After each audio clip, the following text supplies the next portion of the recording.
Welcome to Pro Education Studio Multiplication Basic 23rd video. Multiplicand into multiplier equal product enta ani question. 2619 into 3159 equal product enta ani question lo undi. ఇప్పుడు ఈ క్వశ్చన్కి answer ఈజీగా కనుగొనే ప్రయత్నం చేద్దాం. మొదటిగా మనకు రెండు ప్రాసెస్లు ఉన్నాయి. ఒకటి యూనిట్ డిజిట్స్ ప్రాసెస్ ద్వారా ఆన్సర్ కనుక్కోవాలి, మళ్ళీ డిజిటల్ సమ్ ప్రాసెస్ ద్వారా ఆన్సర్ కనుక్కోవాలి. ఈ రెండిటి మధ్య తేడా ఏంటో ఇప్పుడు చూసి తెలుసుకుందాం. ఇప్పుడు యూనిట్ డిజిట్స్ని మల్టిపుల్ చేద్దాం. 9 × 9 81. ఇప్పుడు యూనిట్ ప్లేస్లో 1 ఉంది.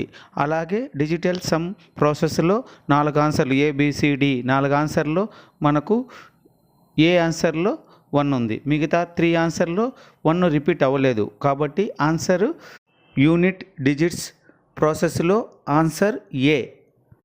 యూనిట్ డిజిట్స్ ద్వారా ఒక్క డిజిట్స్ మల్టిప్లై చేసి ఆన్సర్ మనం ఇప్పుడు కనుక్కున్నాం. అలాగే డిజిటల్ సమ్లో మనము ఆన్సర్ అలానే ఈజీగా కనుక్కుందాం. డిజిటల్ సమ్ ప్రాసెస్లో మల్టిప్లికాండ్ని మల్టిప్లయర్ని క్యాన్సిల్ చేద్దాం. మొదటిగా మల్టిప్లికాండ్ని క్యాన్సిల్ చేద్దాం. 9తో ఏది క్యాన్సిల్ అవుతుంది? 9కి 9 క్యాన్సిల్ అవుతుంది.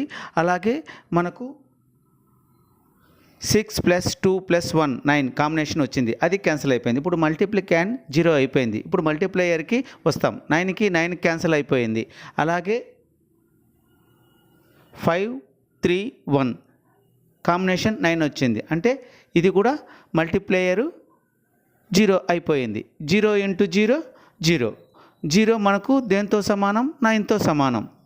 డిజిటల్ సమ్ ప్రాసెస్లో ఇచ్చిన 4 ఆన్సర్స్ ABCD ఆన్సర్స్ని మీరు ఇప్పుడు డిజిటల్ సమ్ చేసి ఏది ఆన్సరో కనుక్కోండి.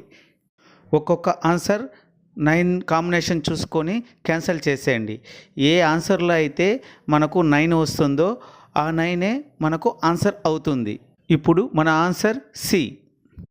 క్వశ్చను పెద్దదే, ట్రిక్స్ నేర్చుకుంటే ఆన్సరు త్వరగా నేర్చుకోవచ్చు.